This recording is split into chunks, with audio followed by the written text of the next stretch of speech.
آنگ سان سوچی سے بھی نوبل پرائز واپس لیے تھے. اس سے پہلے سعودیہ والے جو مسلمان حکومت ہے, اور میں یعنی دنیا میں 2 ملکوں کو سمجھتا ہوں کہ یعنی اسلام کو پریکٹس کرنے کے اعتبار سے ٹاپ آف دا لسٹ ملک, نمبر 1 سعودیہ, دوسرے نمبر پہ ایران, اور تیسرے نمبر پہ Pakistan. Top of the list ملکوں میں سے بھی ٹاپ آف دا لسٹ ہے سعودیہ. اگر وہ ایوارڈ مودی سے واپس نہیں لیتا تو پھر سعودیہ والوں کو کوئی حق نہیں پہنچتا, نہ ان کے یہاں پر نمائندوں کو, کہ وہ کہیں جی کہ وہ سوچی سے جو ہے نوبل پرائز واپس لیا جائے. علمی پوائنٹ نمبر 3,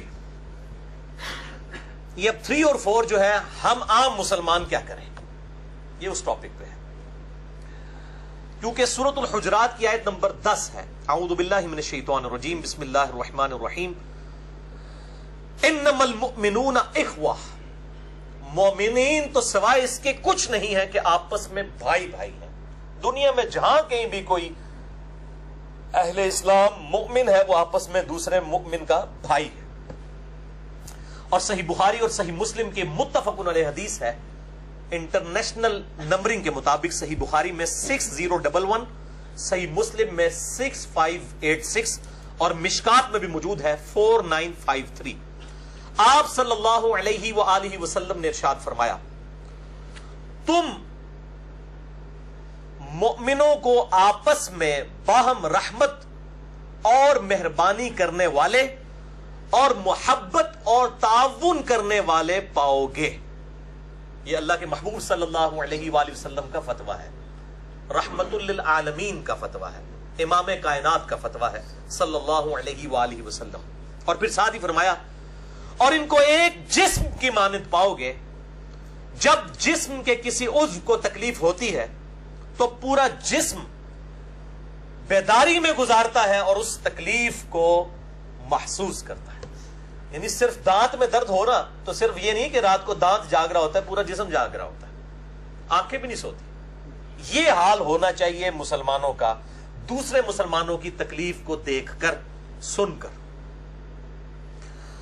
بھائیو, اس کانٹیکسٹ میں سب سے پہلا اور سب سے بڑا کام کرنے کا ہے رجوع اللہ. مسلمانوں کو ہر معاملے میں اللہ ہی کی طرف رجوع کرنا چاہیے.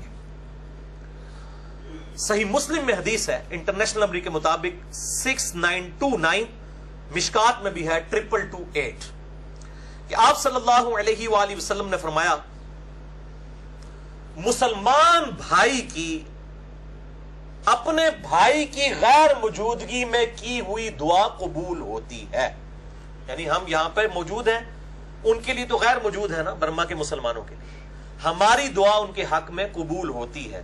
اور پھر ساتھ ہی فرمایا کہ جو کوئی اپنے بھائی کے لیے غیر موجودگی میں دعا کرتا ہے, اللہ تعالیٰ ایک فرشتہ اس کے ساتھ مقرر کرتا ہے جو آمین آمین کہتا ہے, اور ساتھ ہی کہتا ہے اے اللہ اس دعا مانگنے والے کو بھی اسی کی مثل عطا فرما جو یہ اس شخص کے لیے مانگ رہا ہے. سبحان اللہ, اللہ اکبر کبیرہ, والحمد للہ کثیرہ, وسبحان اللہ بکرۃ واصیلا. تو دعا مانگے, یہ سب سے زیادہ ضروری چیز ہے. اسی کانٹیکسٹ میں قنوت نازلہ بھی پڑھی جائے, جو صحیح بخاری اور مسلم میں درجنوں احادیث ہیں کہ آپ صلی اللہ علیہ وآلہ وسلم کفار کے ظلم و ستم کے خلاف کئی دن تک آپ نے ہر فرض نماز کی آخری رکعت میں رکوع کے بعد ہاتھ اٹھا کر دعائے ضرر فرمائی ہے, قنوت نازلہ پڑھی ہے. ایک قنوت وتر ہے جو عشاء کی نماز میں ہوتا ہے, وہ رکوع سے پہلے ہوتا ہے ہاتھ باندھ کر, یہ قنوت نازلہ ہے.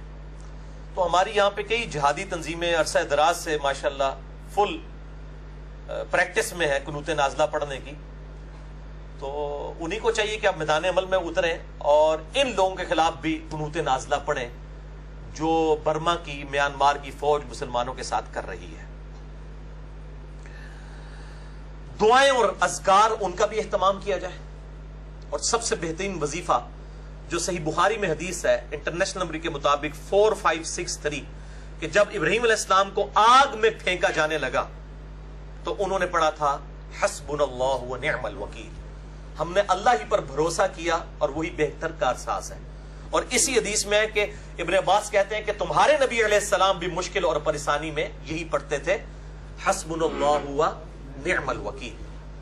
اسی طریقے سے دوسرا وظیفہ المستدرک للحاکم میں ہے، انٹرنیشنل نمبر کے مطابق 1862 نمبر حدیث ہے، ترمذی میں بھی یہ روایت ہے لیکن وہ ضعیف ہے، مستدرک کی روایت صحیح سند کے ساتھ ہے کہ آپ صلی اللہ علیہ وآلہ وسلم ہر مشکل ہر پریشانی میں پڑھتے تھے یا حی یا قیوم برحمتک استغیث، اے خود سے زندہ ہر شے کو تھامنے والے میں تیری رحمت کے ساتھ تیری مدد کا سوال کرتا ہوں۔ الف کے ساتھ پڑھیں گے تو سنگولر کا صیغہ ہوگا استغیث، اور نون کے ساتھ نستغیث تو یہ جمع کا صیغہ ہوگا، دونوں درست ہے، استغیث بھی اور نستغیث بھی۔ اور تیسرا وظیفہ جامعہ ترمذی میں انٹرنیشنل نمبر کے مطابق 3505 ہے کہ نبی علیہ السلام فرماتے ہیں کہ جو شخص بھی یونس علیہ السلام کی دعا کے ساتھ اللہ کی طرف متوجہ ہوا اللہ اسے کبھی محروم نہیں لوٹاتا۔ لا الہ الا انت سبحانک انی کنت من الظالمین، اے اللہ کوئی معبود نہیں سوائے تیرے، تو تو پاک ہے، تو تو غلطی کر ہی نہیں سکتا، انی کنت من الظالمین، بے شک میں تو غلطی کروں گا۔ اس سے بہتر کوئی استغفار بھی نہیں ہو سکتا، سب سے بہترین انداز ہے کہ اللہ تو تو غلطی نہیں کر سکتا، میں تو انسان ہوں، غلطی کروں گا، مجھے معاف کر دے۔ کتنا بہترین! اور حتیٰ کہ سورہ الصافات میں آئے گے اگر یونس یہ الفاظ نہ کہتے تو مچھلی کے پیٹ سے اس دن نکالے جاتے جس دن مردے قبروں سے نکالے جائیں گے، اتنا عطاب تھا، لیکن وہ سارا جلال اللہ کا ٹھنڈا ہو گیا اس دعا کی برکت سے۔ یہ 3 وظائف پہ میرا علیحدہ سے کلپ بھی یوٹیوب پہ چڑھا ہوا ہے، الحمدللہ بہت لوگ دیکھ چکے ہیں، مصیبت اور پریشانی سے بچنے کے 3 سنت وظائف۔ اور اب ذرا کڑوی باتیں بھی اس حوالے سے کہ ان ساری صورتحال کو دیکھتے ہوئے ہمیں بھی اپنی موت کی تیاری اب شروع کر دینی چاہیے سیریسلی، اور دین کو پریکٹس کرنا چاہیے۔ غلامی رسول میں موت بھی قبول ہے، داڑھی قبول نہیں ہے، فجر کی نماز جماعت سے قبول نہیں ہے کیونکہ مشکل کام ہے۔ موت والا تو معاملہ آسان ہے، ہم نے کون سی جا کے جان دینی ہے، نہ ہمارے اباء اجداد نے دی نہ ہم نے دینی ہے، تو لہٰذا ایئر کنڈیشن کمرے میں بیٹھ کے نعرہ لگا لو، یا باہر نکل کے روڈ کے اوپر نعرہ لگا لو اور ویڈیو بھی آ جائے گی، بس اس سے زیادہ کچھ نہیں۔ لیکن دین پہ چلنا تو روزانہ موت پہ چلنا ہے، روزانہ پولیس رات سے گزرنا ہے، ایک مومن مرد کا داڑھی رکھنا اور ایک عورت کا چہرے کا نقاب کرنا، اور نمازوں میں استقامت اختیار کرنا اور حلال اور حرام کی تمیز کرنا، یہ تو روزانہ پولیس رات پہ چلنا ہے۔ تو اللہ اور اس کے رسول کو تو الحمدللہ مان ہی رہے ہیں عز و جل و صلی اللہ علیہ وآلہ وسلم، اللہ اور اس کے رسول کی بھی مانے، صرف کو مانے نا، کی بھی مانے، پھر کام بنے گا۔ اور باقی جو مسلمان جو اس وقت یہاں پہ بھی 100 کے قریب لوگ جو بڑے ایئر کنڈیشن ماحول میں بڑے مزے کے ساتھ سمیت میرے بیٹھے ہوئے ہیں، اور مسلمان ملکوں میں بیٹھے ہوئے ہیں، خواہ ہم پاکستان میں بیٹھے ہیں یا دنیا کے کسی بھی اسلامی ملک میں یا ایون غیر اسلامی ملک میں، بڑے سکون کی جو زندگی گزار رہے ہیں، اللہ کا شکر ادا کریں کہ اللہ تعالیٰ نے ہمیں ان آزمائشوں سے نہیں گزارا، یہ اللہ تعالیٰ کا بہت شکر ہے۔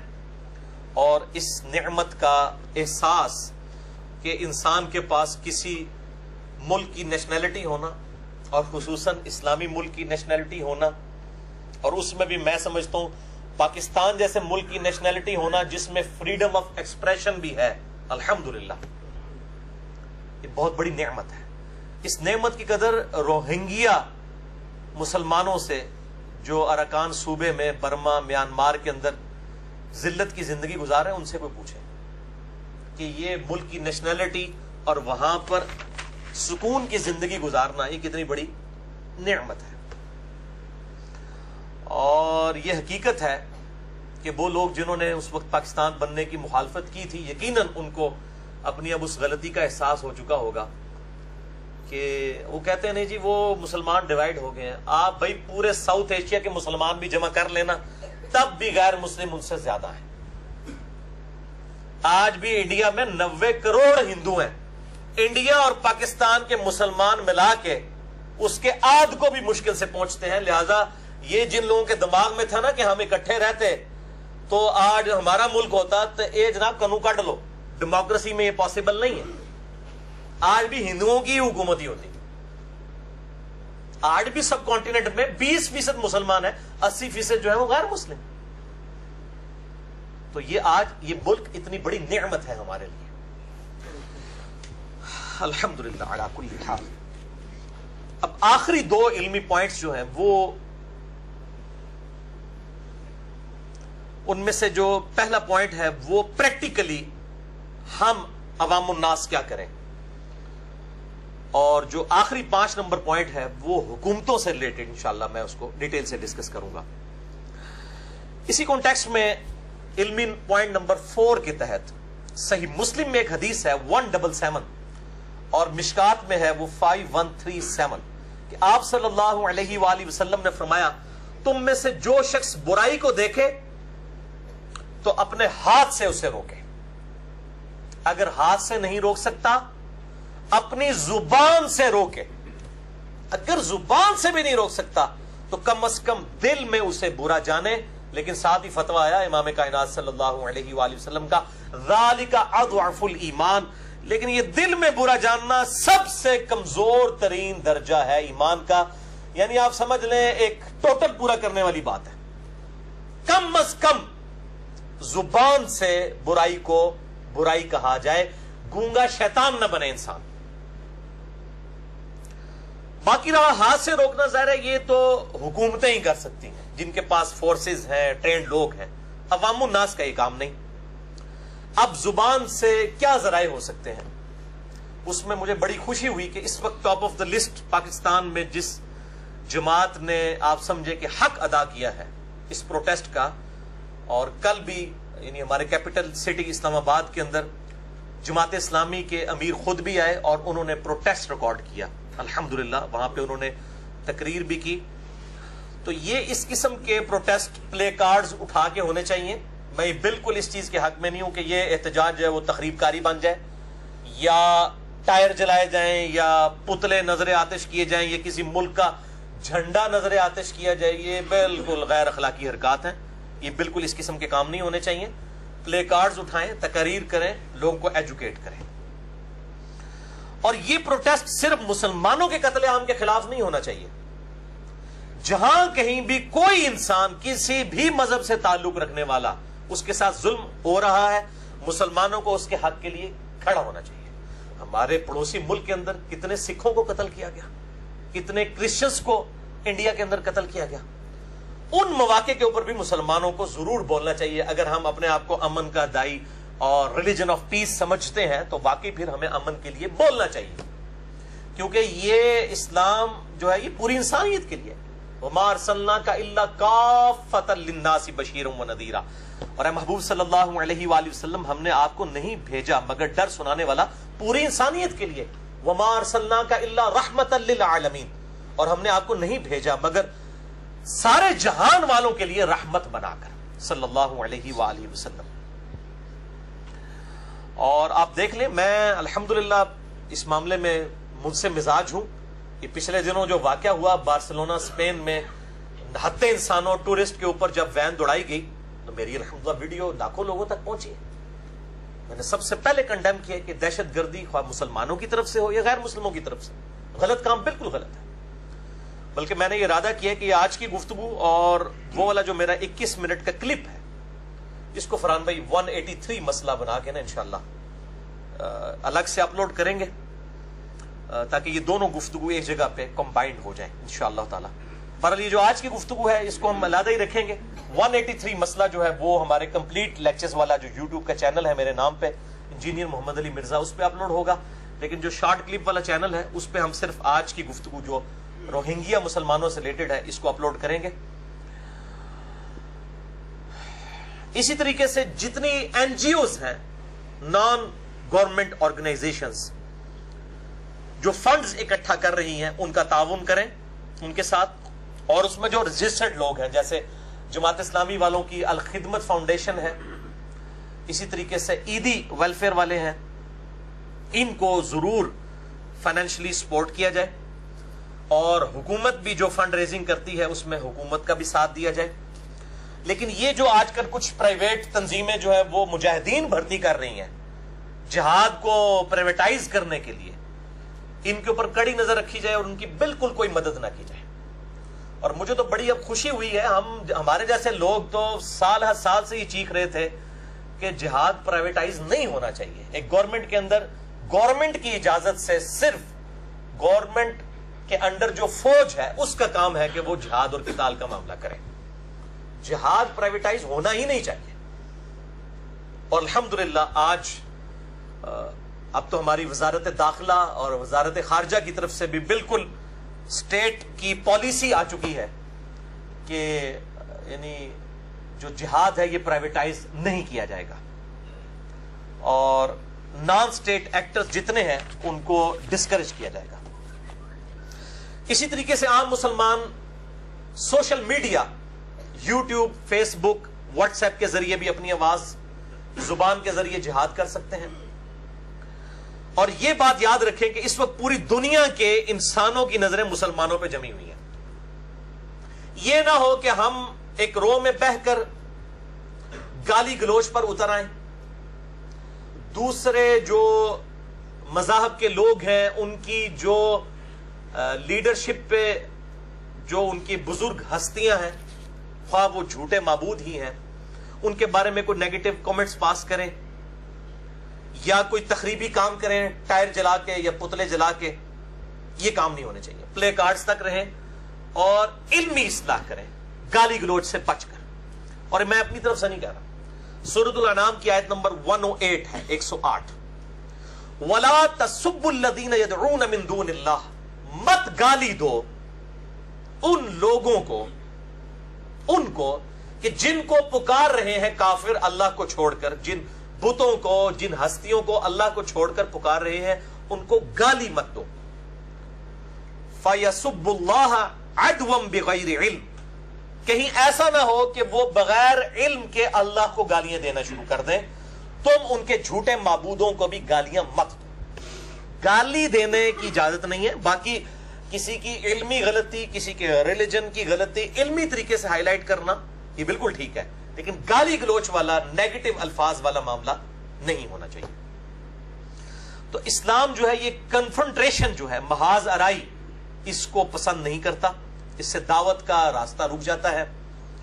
البتہ دہشت گردی کے خاتمے کے لیے ظاہر ہے کہ وہ کنفرنٹریشن بعض اوقات آرمڈ کنفلکٹ, تلوار بھی اٹھانی پڑتی ہے, لیکن وہ بھی حکومتوں کا کام ہے. ایک بہترین طریقے کے ساتھ اور ایک مینیجیبل مینر کے ساتھ یہ معاملات ہونے چاہیے, الل ٹپ اور ایٹ رینڈم نہیں ہونے چاہیے.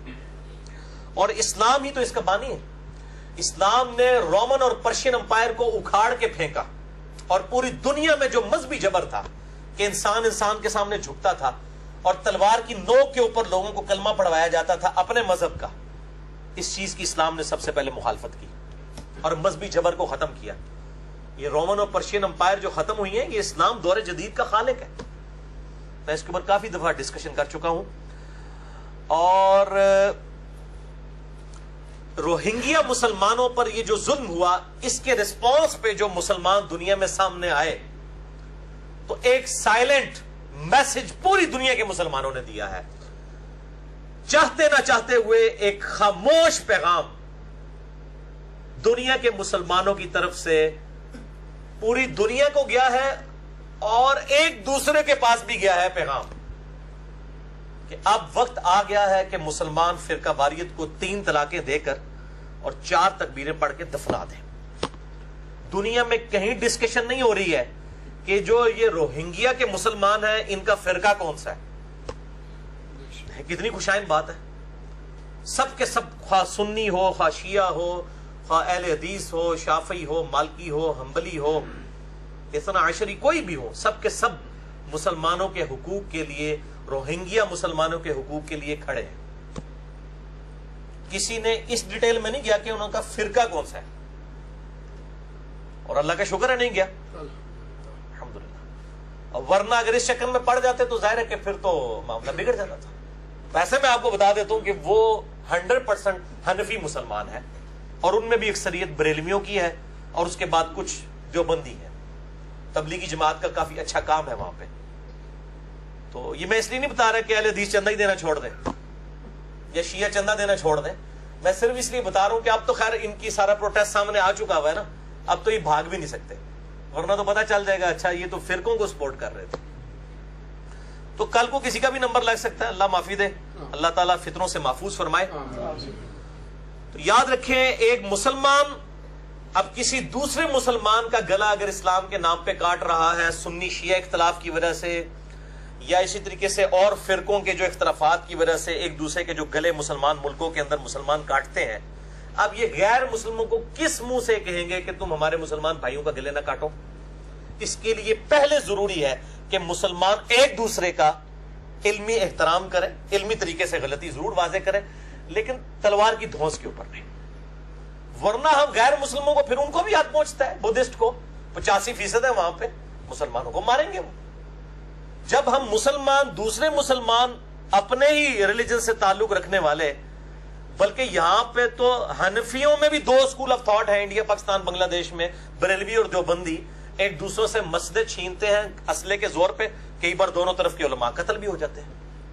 یعنی فرقہ بھی ایک ہے, حنفی فقہ کو فالو, اس کے اندر صرف 2 علماء اور 2 مدرسوں, منزل الاسلام بریلی اور دیوبند مدرسے کے نام کے اوپر جو تفریق ہوئی ہے اس کے اوپر قتل و غارت ہو جاتا ہے. تو اب یہ لوگ کس منہ سے یہ بات کر سکتے ہیں غیر مسلموں کو کہ آپ روہنگیا میں جو مسلمان ہیں ہمارے حنفی بھائی ہیں ان کو نہ ماریں؟ یہاں پہ تو حنفی بھائی خود آپس میں لڑ رہے ہیں, اور پھر ان کے اندر بھی فرقے بنے ہوئے ہیں. یعنی بریلویوں کے اندر کتنے فرقے بن چکے ہیں, کہتے ہیں ہم ایک ہیں, ایک ہے تو مسئلے کو چھینتے ہیں. دعوت اسلامی کا اپنا موڈ چل رہا ہے, ڈاکٹر طارق قادری صاحب کا اپنا چل رہا ہے, سیفیوں کا اپنا چل رہا ہے, دیوبند میں بھی آپ چلے جائیں حیاتی الگ لائن پہ ہیں, مماتی الگ لائن پہ ہیں. اس طریقے سے پھر آگے جو سپاہی صحابہ اور یہ تنظیمیں لشکر جنگی الگ لائن کے اوپر ہے, اور تبلیغی جماعت جو ہے میں سمجھتا ہوں اس پورے شر کے اندر ایک امید کی کرن ہے, وہ ایک اپنے ڈاکٹرائن کے اوپر چل رہے ہیں. تو یہ تو آپس میں فرقوں کے اندر ہم لوگ لڑائیاں کر رہے ہیں اور قتل و غارت ہوتا ہے. تو آج غیر مسلموں کو کس طرح پھر مسلمان کس منہ سے کہیں گے؟ تو یہ ایک سائلنٹ میسج تھا جو مطلب میں نے ہائی لائٹ کر دیا, اس کے بغیر یہ گفتگو جو ہے وہ نامکمل تھی. اب آخر میں علمی پوائنٹ نمبر 5 ہے جو ریلیٹڈ ہے مسلمان حکومتوں کو اس وقت کیا کرنا چاہیے اس ٹاپک کے اوپر. لیکن اس کی ڈیٹیل میں جانے سے پہلے ایک دفعہ ذوق اور شوق کے ساتھ درود شریف پڑھیں. اللہم صلی علی محمد وعلی آل محمد کما صلیت علی ابراہیم وعلی آل ابراہیم انک حمید مجید. اللہم بارک علی محمد وعلی آل محمد کما بارکت علی ابراہیم وعلی آل ابراہیم انک حمید مجید. علمی پوائنٹ نمبر 5 وہ ہے میرے بھائیوں مسلمان حکمرانوں اور حکومتوں سے ریلیٹڈ. الحمدللہ اس وقت کم از کم 56 اسلامی ملک دنیا کے اندر موجود ہیں جو فخریہ اپنے آپ کو اسلامی ملک ڈکلیئر کرتے ہیں. دنیا میں کسی بھی مذہب کے اتنے ریلیجن کے ملک نہیں ہیں جن کا آفیشل ریلیجن اسلام ہے جس طریقے سے, اس طریقے سے کرسچینٹی کے اتنے ملک نہیں ہیں, بدھسٹ کے نہیں ہیں, یہودیوں کے نہیں. یہودیوں کا تو ایک ہی اسرائیل ہے, ہندوؤں کا بھی دیکھا جائے تو ایک انڈیا ہی ہے. لیکن الحمدللہ 56 اسلامی ملک, تقریباً 200 ملکوں میں سے 1/4 سمجھ لیں کہ اسلامی ملک ہے, اور ان میں بھی کم از کم 4 جو ہیں وہ میں سمجھ رہا ہوں ٹاپ آف دا لسٹ ہے اپنی پاور کے اعتبار سے. بلکہ ایک 5واں ملک بھی ہوتا مصر, جہاں پہ اخوان المسلمون کی حکومت آئی لیکن غیر مسلموں کی سازشوں کی وجہ سے وہ ختم ہوئی, اور خود مسلمان بھی اس سازش میں شامل ہوئے جس میں سعودیہ کی بھی بہت بڑی ایک خیانت ہے حکومت ختم کرنے میں, صدر مرسی کی حکومت. ورنہ وہ آج طیب اردگان سے بھی بڑھ کے وہ مجاہد آدمی اس وقت قید میں ہے. 90 سال محنت کر کے ڈیموکریسی کے ذریعے حکومت حاصل کی, 2 سال بھی نہیں چلنے دی. بہرحال 4 ملک تو ابھی بھی ہیں. نمبر 1 پاکستان, نمبر 2 ٹرکی یعنی ترکی, نمبر 3 سعودیہ, اور نمبر 4 ایران. ان 4 مسلمان ملکوں کے حکمرانوں سے میں ریکویسٹ کروں گا کہ سورہ بنی اسرائیل کا جو پہلے کے 2 رکوع ہیں پارہ نمبر 15 میں, جس میں اللہ تعالیٰ نے بنی اسرائیل جو اللہ تعالیٰ کی لاڈلی امت تھی، ان کو کس طرح مار پٹوائی کافروں کے ہاتھوں اور بیت المقدس کی اینٹ سے اینٹ بجوا دی ان کی غلط حرکتوں کی وجہ سے، وہ پڑھے. میں نے اس پہ پورا ڈیٹیل لیکچر دیا ہے، مسئلہ نمبر 127A اور 127B. سابقہ امت مسلمہ اور حالیہ امت مسلمہ کے 2 عروج اور 2 زوال. 127A اور 127B جو ہے امام محمد مہدی کی خلافت کے اوپر. یہ آج مطلب ہم لوگ کہتے ہیں وہ جی کافروں نے سازش کر دی. کوئی معاملہ ہو جی کافروں نے سازش کر دی، کوئی کافروں تو سازش کرنی ہے، یہ ان کا حق ہے سازش کریں. ہم خود نہ اس سازش کے شکار ہوں. جن کے پاس حکومت آئے گی وہ دوسروں کے خلاف سازش کریں گے. ان کو برا کہنے کی بجائے پورا قرآن آپ اٹھا کے دیکھ لیں. قرآن حکیم ہمیشہ اپنے ماننے والوں کو ڈانٹتا ہے کہ تم اپنی حرکتیں درست کرو. پورے قرآن کے اندر آپ کو کہیں پہ کافروں پہ ڈانٹ نہیں ملے گی کہ کافروں مسلمانوں کے خلاف سازشیں کیوں کر رہے ہو. نہیں، مسلمانوں تمہاری حرکتیں ایسی کیوں ہیں کہ پھر اللہ تعالیٰ کافروں کو تم پر مسلط کرتا ہے. سورہ بنی اسرائیل پارہ نمبر 15 پہلے 2 رکوع پڑھ لیں تو آنکھیں کھل جائیں گی. اور خصوصاً مسلمان حکمرانوں کو تو یہ ضرور پڑھنا چاہیے اور ہمارے علماء کو بھی پڑھنا چاہیے اور عوام الناس کو حقائق بتانے چاہیے. جو یہ جہاد کے لبیک الجہاد الجہاد یہ نعرے لگوا کے لوگوں کو جو ہے نا اور طرف لگا رہے ہیں، ان کو بتائیں کہ یہ اللہ کی طرف سے عذاب کا کوڑا جب پڑتا ہے وہ کیوں پڑتا ہے.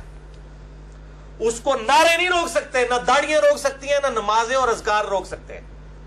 آپ اگر ایک ناڑی ڈرائیور بٹھا دیں گے روڈ لائنر کے ڈرائیونگ کی سیٹ کے اوپر، 72 کی 72 سواریاں پیچھے دعائیں مانگتے رہے، اس نے ٹھوک دینی گاڑی پھر بھی جا کے.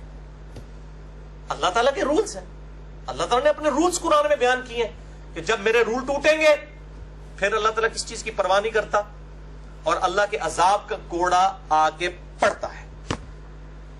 اور اس کے لیے ضروری نہیں ہے جسم میں جب بیماری ہوتی ہے پھوڑا کہیں بھی نکل سکتا ہے. ضروری نہیں کہ روہنگیا کے مسلمانوں نے یہ کچھ کیا تو ان پر عذاب کا کوڑا پڑا ہے. این ممکن بھی ہے ان کی بے عملی کے سبب، لیکن وہ بے عملی یہاں پہ موجود ہے. خدا نہ خواستہ کل ہماری باری بھی آ سکتی ہے. تو اس حوالے سے میں انصاف سمجھتا ہوں کہ سورۃ الانفال میں 5 آیات بڑی امپورٹنٹ ہے. آیت نمبر 24 سے لے کر 28 تک. یہ جو 5 آیات ہیں میرے بھائیوں، یہ اللہ تعالیٰ نے اپنا ایک سمجھ لیں یونیورسل ٹروتھ بتا دیا ہے کہ اللہ تعالیٰ کس طریقے سے ایکٹ کرتا ہے. اللہ کے عذاب کا کوڑا جب پڑتا ہے تو اللہ تعالیٰ کوئی لحاظ نہیں کرتا اور اس کی وجوہات کیا ہوتی ہیں. یہ آیت کریمہ 1.25 لاکھ دفعہ پڑھنے سے کبھی بھی عذاب کا کوڑا نہیں ٹلے گا. وہ تقی عثمانی صاحب بھی وہ فلاں کو خواب میں ایک بزرگوں کو نے دیکھا، ان کے کسی جاننے والے بزرگ نے دیکھا کہ نبی علیہ السلام نے فرمایا 70,000 دفعہ سورہ شمس پڑھو عذاب ٹل جائے گا. بھئی آپ 70 کروڑ دفعہ بھی پڑھیں، جب تک قرآن کے اندر جو بیان کردہ رولز ہیں ان کو آپ فالو نہیں کر رہے، کوئی وظیفہ عذاب نہیں ٹال سکتا. پوری دنیا کے مسلمان قنوت نازلہ پڑھتے رہے پھر بھی بنگلہ دیش ہم سے الگ ہو گیا. اسرائیل پوری عرب دنیا کو شکست دے گیا. ساری قنوت نازلہ، ساری امام کعبہ کی دعائیں دری کی دری رہ گئی. اب بھی ایسا ہی ہونا ہے جب تک ہم عقل کے ناخن نہیں لیں گے. یہ سنیں سورۃ الانفال آیت نمبر 24 سے لے کر 28 تک. میں جلدی اس کو کور کرتا ہوں. اعوذ باللہ من الشیطان الرجیم. یا ایھا الذین آمنوا استجیبوا للہ وللرسول. اے ایمان والو، جب اللہ اور اس کا رسول تمہیں بلایا کرے اپنی تعلیمات کی طرف، اذا دعاکم، بلائیں جب تمہیں تو فوراً ان کی آواز پہ لبیک کہا کرو. لما یحییکم، تاکہ وہ تمہیں ایک زندگی کی طرف لے جائیں. دنیا میں بھی امن اور آخرت کی الٹیمیٹ زندگی ملے گی جب اللہ اور اس کے محبوب صلی اللہ علیہ وآلہ وسلم کی اطاعت کی جائے گی. وَاعْلَمُوا أَنَّ اللَّهَ يَحُولُ بَيْنَ الْمَرْءِ وَالْقَلْبِ، اور خوب کان کھول کر سن لو کہ بے شک اللہ تعالیٰ خود حائل ہو جاتا ہے انسان اور اس کے دل کے درمیان. یہ بہت خطرناک معاملہ ہے. اللہ تعالیٰ کہتا ہے ہم حائل ہو جاتے ہیں، پھر پلے نہیں کوئی بات پڑتی. جب اللہ تعالیٰ حائل ہو جائے کسی کی عقل اور اس کے درمیان تو اس کو کوئی بات سمجھ نہیں آ سکتی. وَأَنَّهُ إِلَيْهِ تُحْشَرُونَ، اور یہ جان رکھو بے شک تم نے مر کے اسی کی طرف اٹھنا ہے. وَاتَّقُوا، اور ڈر جاؤ. یہ وہ آیت ہے، آیت نمبر 25 سورۃ الانفال. یہ سارے مسلمان حکمرانوں کے لیے، ان سب لوگوں کے لیے جو ایئر کنڈیشن کمروں میں بیٹھے ہوئے ہیں اور آج روہنگیا کے مسلمانوں کی بات کر رہے ہیں، وہ بھی کان کھول کے اس آیت کو سن لیں. ڈر جاؤ، فِتْنَةً لَا تُصِيبَنَّ الَّذِينَ ظَلَمُوا مِنْكُمْ خَاصَّةً، ڈر جاؤ، اللہ کا تقوی اختیار کرو اور اس فتنے سے ڈر جاؤ کہ جو خاص ان لوگوں پر ہی نہیں آئے گا جو ظلم کرنے والے ہیں، بلکہ عوام الناس پہ بھی آ جائے گا۔ یہ اللہ کا اصول ہے۔ یعنی جب ذبح ہوتی ہے، جس قوم بنی اسرائیل پہ جب عذاب آیا تھا تو اس کے سارے ہی گئے گزرے تھے؟ یا مسلمانوں کے اوپر جو تکلیف آتی ہیں کہ سب کے سب بھی جو ہے وہ اللہ کے نافرمان؟ نہیں، دنیا میں عذاب اللہ کا سب پہ آتا ہے۔ ہاں، آخرت اہل ایمان جو اچھے لوگ ہیں ان کی اچھی ہوگی، بروں کی بری، لیکن دنیا میں جب اللہ کا عذاب آتا ہے، چاہے وہ زلزلے کی شکل میں آئے، تو اس میں نافرمان لوگ بھی مرتے ہیں اور فرمانبردار لوگ بھی، تابع فرمان بھی مر جاتے ہیں۔ ڈر جاؤ اس فتنے سے کہ جب وہ آئے گا تو خالص ان لوگوں پر نہیں آئے گا جو ظلم کرنے والے ہیں، بلکہ عوام الناس پہ بھی آ جائے گا۔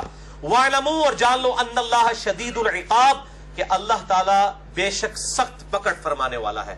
وَاذْكُرُوا، اور یاد کرو، یہ خصوصاً میں کہتا ہوں پاکستان کے مسلمانوں کے لیے، جن کو اللہ تعالیٰ نے سب سے بڑی دنیا کی اسلامک سٹیٹ دی۔ وَاذْكُرُوا، یاد کرو، اذ انتم قلیل، جب تم بہت تھوڑے تھے، پارٹیشن سے پہلے تھوڑے تھے، ہندو زیادہ تھے، مستضعفون فی الارض، زمین میں بڑے کمزور تھے، تخافون ان یتخطفکم الناس، ہر وقت ڈرتے رہتے تھے کہ لوگ تمہیں اچک کر نہ لے جائیں، ہندوؤں کی اکثریت ہے، ہم تھوڑے ہیں، ہم مارے نہ جائیں۔ فآواکم، تو ہم نے تمہاری طرف توجہ فرمائی، وأیدکم بنصرہ، اور اپنی طرف سے تمہاری مدد کی، وَرَزَقَكُم مِّنَ الطَّيِّبَاتِ، اور ہم نے تمہیں اپنی طرف سے پاکیزہ رزق یہ ملک پاکستان عطا فرمایا، لَعَلَّكُمْ تَشْكُرُونَ، تاکہ تم شکر کرو۔ یہ طویل خاص کے اعتبار سے تو صحابہ اکرام کے لیے ہے، جن پہ مکے میں ظلم ہو رہے تھے، اللہ نے ان کو ایک آلٹرنیٹو بیس ریاست مدینہ عطا کی، لیکن یہ قیامت تک کے لیے، یہ بالکل لگ رہا ہے آج کی آیات ہے، تو دیکھ لو نا، یاد کرو اس وقت کو جب تم زمین میں تھوڑے تھے، ڈرتے رہتے تھے، یہی کچھ تھا۔ یہ دو قومی نظریہ کیا تھا؟ ہم ڈرتے تھے کہ ہندوؤں کی تعداد زیادہ ہے، ہمیشہ یہی حکومت میں رہیں گے، ہم کہاں جائیں گے مسلمان؟ تو اللہ تعالیٰ فرماتا ہے ہم نے تمہاری مدد کی اور تمہیں رزق عطا فرمایا تاکہ تم شکر کرو، لیکن تم نے شکر نہیں کیا۔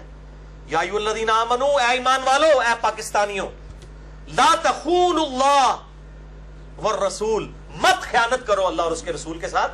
تم نے تو نعرہ لگایا تھا پاکستان کا مطلب کیا؟ لا الہ الا اللہ محمد رسول اللہ صلی اللہ علیہ وآلہ وسلم، اب خیانت تو نہ کرو۔ وَتَخُونُوا أَمَانَاتِكُمْ، اور آپس میں ایک دوسرے کے ساتھ بھی خیانت نہ کرو۔ وَأَنْتُمْ تَعْلَمُونَ، جبکہ تم جانتے تو ہو کہ تم غلط کام کر رہے ہو۔ یعنی حکومتیں تو پاکستانیوں کے ساتھ جو سلوک کر رہی ہیں، کیا ایک پاکستانی دوسرے پاکستانی کے ساتھ جو سلوک کرتا ہے وہ کیا آج ہمارے سامنے نہیں ہے؟ اپنے مسلمان بھائی کے ساتھ ایک ریڈی بیچنے والا بھی جو پیسہ لیتا ہے دھوکے کے ساتھ، وہ غلط سامان بیچ میں ڈال دیتا ہے، یہ حکومت تو اس کو آگے نہیں کہہ رہی ہوتی کہ یہ کام کرو۔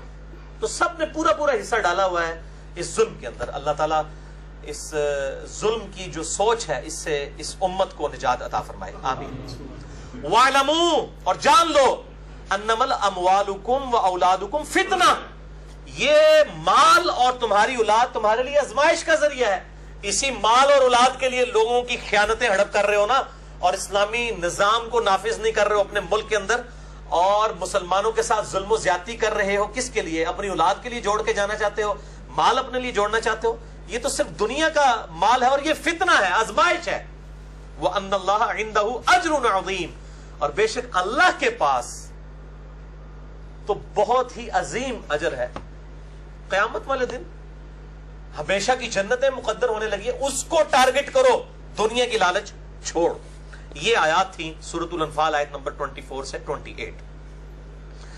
اب اسی کانٹیکسٹ میں مجھے اس دفعہ بڑا افسوس ہوا کہ جو ہمارا خطبہ حج ہوا امام کعبہ کا، جب ان کی اپنی چیزیں سٹیک پہ لگی ہوتی ہیں، پچھلے سالوں میں امام کعبہ کو باقاعدہ لکھی ہوئی تقریریں آئیں کہ جی آپ داعش کے خلاف، دہشت گرد تنظیموں کے خلاف، خوارج کے خلاف تقریر کریں، کہ اس وقت یہ سب سے بڑا مسئلہ جو اٹھا ہوا ہے مسلمانوں کے ساتھ، وہ کوئی اس کا رسپانس نہیں۔ اس خطبہ حج کے اندر کوئی اس کا ذکر موجود نہیں تھا، حالانکہ فسادات تو کافی عرصے سے شروع ہوئے ہیں۔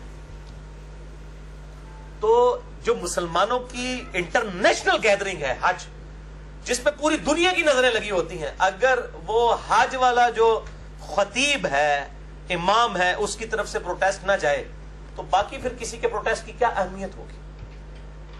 اور میں کہتا ہوں یار اس اعتبار سے تو پھر ویٹیکن سٹی کا پاپ بہتر ہے کہ جنہوں نے کم از کم مسلمانوں کے قتل عام کی مذمت تو کی ہے. اس اعتبار سے میں وہ ریلیجن کے پوائنٹ آف ویو سے بات نہیں کر رہا. تو یہ ایک بڑا خطرناک معاملہ ہے. یعنی مسلمان حکومتوں کو اور مسلمانوں کے لیڈروں کو یہ چیزیں دیکھنی چاہیے. اور میں مسلمان حکمرانوں سے ریکویسٹ کروں گا کہ جو OIC ہے, آرگنائزیشن آف اسلامک کنٹریز, جس کو وہ شاہ احمد نورانی صاحب کہا کرتے تھے OIC, یعنی جب کوئی مسئلہ ہوتا ہے تو پھر ہی کہتے ہیں اچھا اچھا یہ ہو گیا ہے, اس کو OIC کی بجائے OIC بنائے. اور مجھے آج پتہ چلا ہے کہ غالباً کل 10 ستمبر 2017 کو انشاءاللہ تعالی اس کا اجلاس ہونے جا رہا ہے. اللہ تعالیٰ اس میں سے خیر والا معاملہ فرمائے, اور OIC کے ذریعے UN جو یونائٹڈ نیشن ہے اس کے اوپر دباؤ ڈالا جائے. اور میں پھر یہ بات کروں گا کہ OIC میں صرف مسلمانوں کے قتل عام کی مذمت نہیں ہونی چاہیے, بلکہ دنیا میں جہاں کہیں بھی کوئی بھی انسان قتل ہو رہا ہے اس کی مذمت ہو, خواہ وہ مسلمان ہے یا غیر مسلم ہے, خواہ وہ برما میں روہنگیا ہیں, خواہ وہ کشمیر میں رہنے والے لوگ ہیں, خواہ وہ افغانستان میں ہیں, عراق میں ہیں, شام میں ہیں, فلسطین میں ہے, لیبیا میں ہے, مصر میں, جہاں کہیں بھی. اب یہ المیہ ہے کہ اکثر جگہ پہ مسلمان ہی ہیں, اور مسلمان حکمرانوں کی ذمہ داری ہے کہ سورۃ المائدہ کی آیت نمبر 32 جو ہے یہ ہر فورن کے اوپر بیان کریں اور دنیا کو بتائیں کہ اسلام ریلیجن آف پیس, امن کا دائی ہے. اعوذ باللہ من الشیطان الرجیم, بسم اللہ الرحمن الرحیم. بنی اسرائیل کے کانٹیکسٹ میں اللہ تعالیٰ یہ بات ارشاد فرما رہا ہے کہ ہم نے یہ چیز ان کے لیے بھی طے کی اور اس امت کے لیے بھی. انہو من قتل نفسا بغیر نفس, کہ جو کوئی بھی قتل کرے کسی جان کو سوائے اس کے کہ وہ جان کے بدلے جان ہو, یعنی قتل کے بدلے قتل حکومت کا کام ہے کہ مقتول کے ورثاء کو انصاف دلائے اور قاتل کو قتل کرے.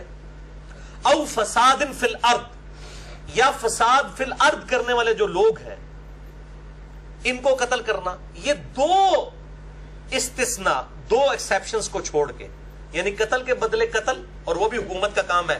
عام آدمی نہیں یہ قانون ہاتھ میں لے سکتا. میرے باپ کا قاتل بھی سامنے آ جائے بدلہ نہیں میں لے سکتا, ورنہ تو انارکی پھیل جائے گی, قیامت والے دن بدلہ ملے گا. دنیا میں کسی کو اجازت نہیں ہے, ورنہ تو ہر شخص قانون کو ہاتھ میں لے گا. تو اللہ تعالیٰ ہمارا ہے قتل کے بدلے قتل, یعنی حکومت کے ذریعے, یا فساد فی الارض کرنے والے جو خوارج ہیں یا عادی مجرم ڈاکو ہیں, ان دونوں کے علاوہ اگر کسی نے کسی جان کو قتل کیا فَكَأَنَّمَا قَتَلَ النَّاسَ جَمِيعًا, تو گویا اس نے پوری انسانیت کو قتل کر دیا. ایک انسان, مسلمان نہیں, ایک انسان کا قتل ناحق پوری انسانیت کا قتل ہے. وَمَنْ أَحْيَاهَا فَكَأَنَّمَا أَحْيَا النَّاسَ جَمِيعًا, اور جس نے کسی ایک جان کو بچایا, خواہ وہ مسلمان تھا, خواہ وہ کافر تھا, کسی بھی مذہب سے تعلق رکھنے والا تھا, ہندو تھا, بدھسٹ تھا, کرسچن تھا, جوڈائزم سے تعلق رکھنے والا تھا, یا مسلمان تھا. مسلمانوں کو بھی اب سمجھانا پڑے گا کہ بھی خواہ وہ سنی تھا, خواہ وہ شیعہ تھا, خواہ وہ حنفی تھا, شافعی تھا, مالکی تھا, خواہ اہل حدیث تھا, جس نے بھی کسی انسان کو قتل کیا اس نے گویا پوری انسانیت کو قتل کیا. اور ایک انسان کی جان بچانا پوری انسانیت کی جان بچانے کے مترادف ہے. ایک انسان کا قتل اگر پوری انسانیت کا قتل ہے تو آپ سمجھ لیں پوری انسانیت, مسلمان بھی آتے ہیں. یعنی جس نے ایک کافر کو بھی ناحق قتل کیا گویا اس نے پوری دنیا کے مسلمانوں کو بھی قتل کر دیا. اور اس کا عذاب کیا ہے؟ قرآن حکیم میں ہمیشہ کی دوزخ.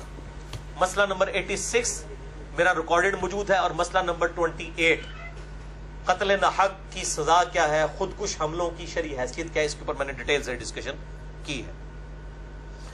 تو خدا کے لیے اب ہم سنی شیعہ اختلاف کو اور آپس کے باقی حنفی شافعی اہل حدیث اختلاف کو بھی بھولائیں. اور الحمدللہ یہ روہنگیا مسلمانوں کا جو معاملہ ہے, اس میں سے جو ایک پازیٹیو ایسپیکٹ نکلا ہے کہ آج لوگ یہ نہیں پوچھ رہے کہ یار وہ تو بریلوی دیوبندی ہیں, ہم کیوں ان کے لیے کھڑے ہوں. سب مسلمان جو ہیں ان کے لیے کھڑے ہیں.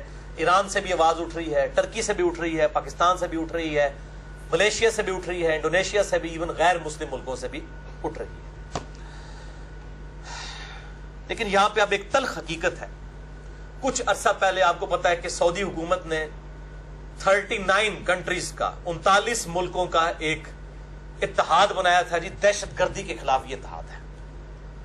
تو آج سب سے بڑی دہشت گردی تو برما میں ہو رہی ہے، جس در مر رہے بھی مسلمان ہیں، سنی مسلمان ہیں. چلے سعودیہ والوں کو تھوڑی تکلیف ہو جاتی ہے شیعہ مسلمانوں سے، مرنے والے سنی مسلمان ہیں، مارنے والے بدھسٹ ہیں. اب وہ 39 ملکوں کا اتحاد کدھر گیا؟ کھو کھاتے پہ گیا. 39 ملک مل کے ایک ملک کا مقابلہ نہیں کر سکتے. اس کا مطلب ہے وہ ایجنڈا ہی کچھ اور تھا جو ہم کہہ رہے تھے. وہ ایجنڈا ان کا ذاتی ایجنڈا ہے.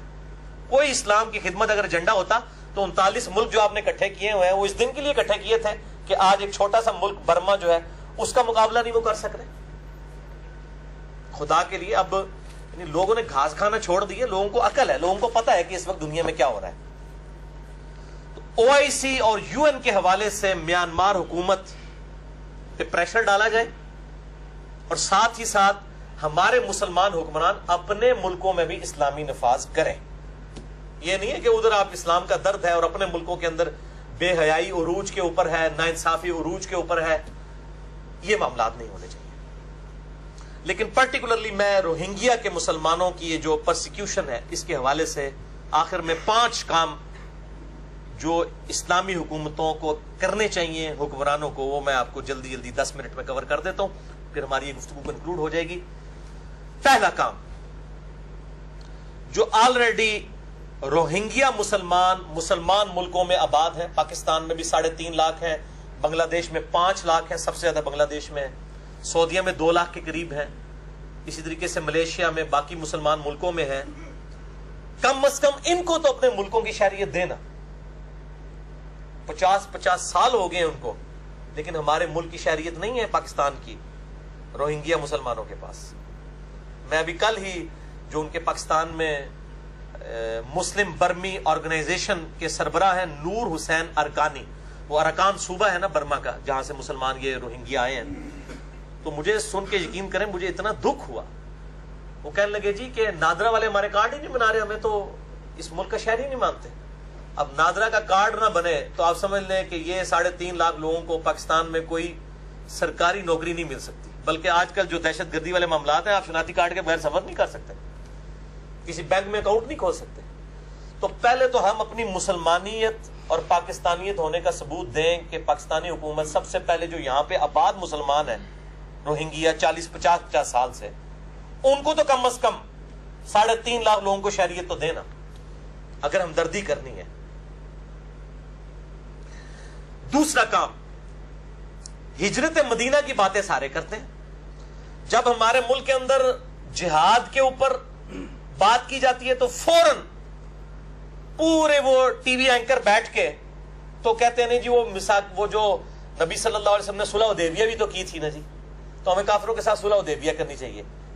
صرف صلح حدیبیہ ہی ہوئی ہے، میثاق مدینہ نہیں ہوا ہوا، مواخات نہیں ہوئی ہوئی ہے. اب یہ اینکر کہاں مار گئے ہیں کہ جب مہاجرین سب کچھ چھوڑ کے آگے تھے مکے سے مدینے میں، تو نبی صلی اللہ علیہ وسلم نے ایک مہاجر اور ایک انصار کو بھائی بنایا تھا نا. حتیٰ کہ اگر کسی کی 2 بیویاں تھیں تو اس نے اپنی ایک بیوی کو طلاق دے دی اور کہا کہ میرا انصار بھائی جو ہے وہ اس کے ساتھ شادی کر لے. یہ مواخات کا بھی راگ لاپے نا.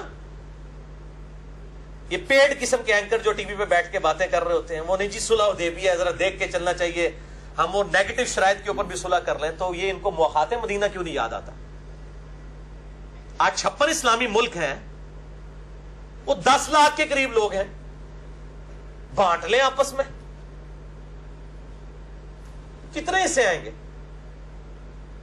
کیا یہ 56 اسلامی ملک تھوڑے تھوڑے ان میں سے مسلمان، کیونکہ ان کی شہریت کوئی نہیں ہے روہنگیا کی، یہ یاد رکھیں، نہ بنگلہ دیش ان کو لے رہے اور نہ برما والے میانمار والے ان کو شہریت دے رہے ہیں. وہ اس وقت بغیر شہریت کے اور کتنے لوگ ہیں سالہ سال سے سمندر کی کشتیوں میں وقت گزار رہے ہیں. زمین پہ پرسیکیوشن ہوتی ہے، کتنی نسلیں ان کی کشتیوں میں جوان ہو گئی ہیں. تو یہ کام کیا جائے، مواخات کی یاد تازہ کی جائے. اور اس حوالے سے جو ترکی کے صدر طیب اردگان نے، میں سمجھتا ہوں کہ مسلمانوں کی لیڈرشپ ہونے کا ثبوت دیتے ہوئے انہوں نے بنگلہ دیش گورنمنٹ کو کہا ہے کہ جتنے لوگ وہاں پہ 1-1.5 لاکھ ہجرت کر کے آئیں یا اور بھی جتنے آ رہے ہیں ان کے لیے آپ دروازے کھول دیں، ان کا سارا خرچہ جو ہے وہ ترکی کی حکومت دے گی. یہ بہت بڑی میں سمجھتا ہوں کہ ان کی قربانی اللہ تعالیٰ ان کو جزائے خیر عطا فرمائے، بلکہ انہوں نے اپنی وائف کو بھی وہاں پہ بھیجا، پناہ گزین کیمپوں کے اندر انہوں نے خود وزٹ کیا، بڑے رکت انگیز وہ مناظر ہیں۔ تیسرا کام یہ ہے کہ جو ملک میں این جی اوز ہیں رجسٹرڈ جو واقعی صحیح کام کر رہی ہیں، جیسے جماعت اسلامی کی الخدمت فاؤنڈیشن ہے یا عیدی ویلفیئر والے ہیں، ان کے ساتھ مل کے پاکستان کے اندر خصوصاً حکومت جو ہے فنڈ ریزنگ کرے ان لوگوں کی مدد کرنے کے لیے، اور باقی اسلامی ملکوں میں بھی ہر جگہ این جی اوز موجود ہیں جو صحیح این جی اوز ہیں، وہ فنڈ ریزنگ کرے اور حکومت جو ہے وہ ان کی پش پناہی کرے تاکہ فراڈیوں سے جان چھوٹے، ورنہ جناب فنڈ ریز کرنے والے مولوی آپ ہی کھا جان گے جی۔ اور ساتھ ہی ساتھ ان تنظیموں کے اوپر نظر رکھیں کہ یہ کوئی پرائیویٹ جہاد کے لیے لوگ بھرتی نہ کر رہے ہوں، کیونکہ آج کل ایسے لوگ بھی میدان میں نکل آئے ہیں۔ اور میں نے پہلے بھی بتایا آپ کو کہ اب الحمدللہ ہم تو بہت پہلے سے ہی شور مچا رہے تھے، اب تو ہماری اسٹیٹ پالیسی آ گئی ہے وزارت خارجہ اور وزارت داخلہ کی طرف سے کہ پاکستان میں کوئی نان اسٹیٹ ایکٹر نہیں ہوگا، اور جہاد جو ہے یہ صرف گورنمنٹ کا کام ہے کہ وہ جہاد کرے۔ چوتھا کام، تمام اسلامی ملک اپنے ملکوں میں سے میانمار یعنی برما کے سفارت خانے ختم کریں، سفیروں کو چھٹی کروا کے گھر بھیجیں۔ جب دنیا میں 50 سے زیادہ ملکوں سے یہ فارغ ہوں گے نا تو ایک دنیا میں ہلچل مچ جائے گی، یہ کوئی چھوٹی چیز نہیں ہے۔ اور اس میں پہلا سٹیپ مالدیو والوں نے لے بھی لیا ہے، انہوں نے سفارت خانہ بند کر دیا ان کا اور سفیر کو واپس بھیج دیے۔ باقی یہ 50 سے زیادہ جو ملک ہیں اسلامی 56 کے قریب، یہ بھی یہی کام کریں۔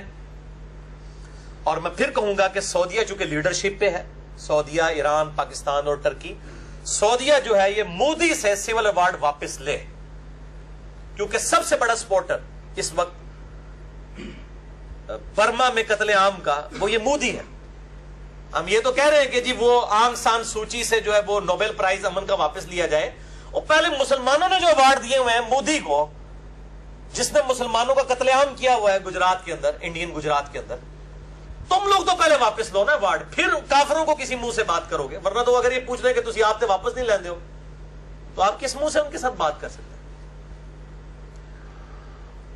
پانچواں اور آخری کام وہ یہ ہے کہ او آئی سی اور یو این کا اجلاس تو ضرور منعقد کروایا جائے، ساتھ ساتھ ایک بین المذاہب کانفرنس ہونی چاہیے جس میں پوری دنیا کے جتنے ریلیجن ہیں ان کے لیڈرز کو بلایا جائے، ریلیجس لیڈرز کو، یعنی ویٹیکن سٹی کے پاپ کو کرسچنز کی طرف سے بلایا جائے، یروشلم میں بیٹھے ہوئے یہودیوں کا جو ہیڈ ہے اس کو بلایا جائے، امام کعبہ شریک ہوں، پاکستان سے جو بڑے بڑے علماء ہیں وہ شریک ہوں، انڈیا کے علماء شریک ہوں، اور سارے اسی طریقے سے تبت سے جو ہے وہ بدھسٹ لیڈر کو بلایا جائے، تمام مذاہب کے لوگوں کو بلا کے ایک جوائنٹ بیانیہ ہونا چاہیے کہ دہشت گردی کسی بھی ریلیجن کا حصہ نہیں ہے، یہ الگ سے ایک، جس طرح ایتھیزم ڈینائل آف گاڈ منکرین خدا کا بھی ایک مذہب بن چکا ہے، اس طرح دہشت گردی ایک الگ سے مذہب ہے، اس کا نہ کرسچینٹی سے تعلق ہے،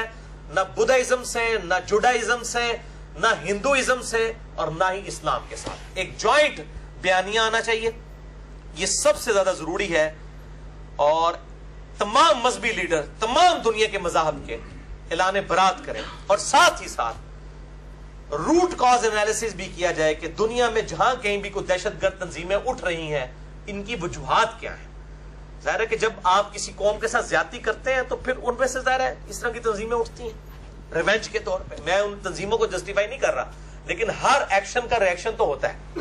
ان کازز کو بھی ختم کرنا چاہیے کہ دنیا میں مسلمانوں کی بالخصوص اور باقی لوگوں کی بالعموم پرسیکیوشن نہ ہو، نہ ہندوؤں کو نہ حق قتل کیا جائے، نہ سکھوں کو، نہ بدھسٹ کو، نہ کرسچنز کو، اور نہ ہی مسلمانوں کو۔ نہ حق کسی بھی انسان کا قتل نہیں ہونا چاہیے، اور میں آلریڈی بھی اس کے اوپر کئی دفعہ بول چکا ہوں۔ بہرحال آخر میں بات کروں گا تو اس کے بغیر تو پھر آج کی گفتگو نامکمل ہے۔ کاش آج مسلمان اتنے مضبوط ہوتے کہ ان کافروں کا ہاتھ روک سکتے ہیں، کیونکہ سب سے فوری حال تو یہی ہے کہ فوجی چڑھائی ان کے اوپر کی جاتی ہے، لیکن ظاہر ہے کہ اب مسلمان اس پوزیشن میں نہیں ہے، حقیقت بات ہے۔ پلس اب ملکوں کی باؤنڈریز بھی بن چکی ہیں، اس پوری صورتحال کے اندر یعنی دنیاوی معاملات اور ریلیجن کی جو باؤنڈریز ہیں اس کو دیکھ کے معاملات کو طے کرنا چاہیے. بہرحال اگر پوری دنیا کے مسلمان ملک مل کے کوئی ایک جوائنٹ اس قسم کا کوئی ایڈونچر کرتے ہیں مسلمان حکمران, اور وہ مل کے ہو کنسنسس کے ساتھ, تو بالکل مسلمان امت کو سپورٹ کرنا چاہیے اس معاملے میں. کوئی پیچھے ہٹنے والی بات نہیں, کیونکہ دہشت گردی کا خاتمہ امن کے لیے, اس کے لیے آرم کنفلکٹ بھی ضروری ہے. لیکن یہ جو پرائیویٹ جہاد کے لیے بھرتیاں ہو رہی ہیں نا, یہ تو بندے وہاں جا کے مریں گے, ان کو پتہ ہی نہیں, یہ ہو سکتا ہے اپنوں کو ہی مار کے آ جائے, کیونکہ ظاہر ایک پورا ایک پریسائز کام ہے. اس طریقے سے پورا اکوپمنٹس ہوتے ہیں, اور پھر معاملات کو دیکھنا ہوتا ہے, جغرافیہ ہوتا ہے. عام بندے کی کمپیٹنسی نہیں ہے کہ وہ اس طرح جا کے لڑے. باقی عام آدمی انڈائریکٹلی شامل ہے. ظاہر ہے میں پہلے بھی عرض کر چکا کہ ہم جو ٹیکسز کا پیسہ دیتے ہیں, انہی ٹیکسز کے ذریعے ہم تو ایک صابن کی ٹکیا کے اوپر بھی ٹیکس دیتے ہیں.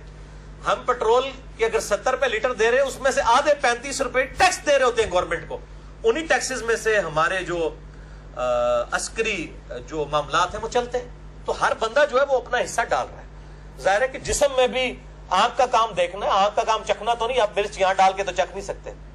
مرچ کو چکھنے کے لیے زبان ہوگی, سننے کے لیے کان ہوں گے, بولنے کے لیے زبان ہوگی, دیکھنے کے لیے آنکھیں ہوں گی, چلنے کے لیے پاؤں ہوں گے, پکڑنے کے لیے ہاتھ ہوں گے. اسی طریقے سے جو فوجی معاملات ہیں اس میں لڑنے کے لیے اور لوگ ہوں گے, پیچھے سے فائنینشیل سپورٹ کرنے والے اور ہوں گے.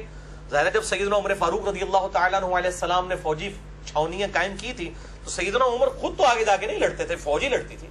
آج بھی اگر کوئی ایسا معاملہ ہوتا ہے, ظاہر ہے پرائم منسٹر آف پاکستان نے تو جا کے آگے نہیں لڑنا نا, ہم نے لڑنا ہے. فوج نہیں لڑنا ہے, جن کو اس کام کے لیے اس پوری امت نے اتنی ہیوی بجٹ کے ساتھ جو ہے وہ اپوائنٹ کیا ہوا ہے, تو یہ پوری امت اس میں شامل ہو جائے گی. تو میں اس پوائنٹ کے بغیر یعنی اس کو سمجھتا تھا نامکمل. میں بالکل اس حق میں ہوں, کیونکہ پوری گفتگو میں نے پیس پیس پیس بات کی, تو لوگ کہہ رہے ہوں گے یار صرف پیس ہی, یہ لاتوں کے بھوت جو ہیں وہ باتوں سے نہیں مانتے. کاش ہم اتنے مضبوط ہوتے کہ اس قسم کی ایکٹیویٹی پرفارم کر سکتے. اب آج کے دور میں اس قسم کی ایکٹیویٹی پرفارم کرتے وقت پورا سوچنا چاہیے کہ پھر ایک یک زبان ہو کے سارے مسلمان جو ہیں وہ عہد کر کے یہ معاملہ کریں. ادروائز یہ نہ ہو کہ اپنے ہی اپنوں کی جو ہے وہ ٹانگیں کھینچ رہے ہوں اور وہ جڑیں ان کی کاٹ رہے ہوں. آخر میں اللہ تعالیٰ سے دعا کروں گا کہ پوری دنیا میں جتنے بھی مسلمان بالخصوص اور بالعموم جتنے بھی انسان خواہ کسی بھی مذہب سے تعلق رکھنے والے, ان کی پرسیکیوشن ہو رہی ہے, اللہ تعالیٰ ان کی عزت اور آبرو کی حفاظت فرمائے, اور ان کو دشمنوں کے نرغے سے جو ہے وہ محفوظ فرمائے. اور خصوص بالخصوص جو ہمارے برما میں, اراکان صوبے میں, میانمار کے اندر روہنگیا مسلمان ہیں, جو ان کے ساتھ معاملات اس وقت ہو رہے ہیں, اللہ تعالیٰ ان کی اس تکلیف کو جلد از جلد دور فرمائے, ان کو صبر و استقامت عطا فرمائے, اور ہمیں اپنے بھائیوں کے لیے ہر وہ ایفرٹ کرنے کی توفیق دے کہ جو اللہ اور اس کے محبوب صلی اللہ علیہ وآلہ وسلم کی منشا کے مطابق ہے. اور آج کی گفتگو میں نے جتنی بھی باتیں کی, اللہ ان میں جو حق باتیں ہیں وہ یقیناً تیری توفیق سے اللہ اپنی بارگاہ میں قبول و منظور فرما. اگر جس بات میں کوئی غلط بات نکل گئی تو اللہ ہمارے دلوں سے معاف کر دے اور اس کو معاف بھی فرما دے. ہمیں کتاب و سنت کی تعلیمات کو خود بھی اس پہ چلتے ہوئے سمجھ کر دوسرے مسلمان بھائیوں تک پہنچانے کی توفیق عطا فرمائے. سبحانک اللہم و بحمدک, اشہد ان لا الہ الا انت, استغفرک و اتوب الیک, وما علینا الا البلاغ المبین. جزاکم اللہ خیرا و احسن الجزاء.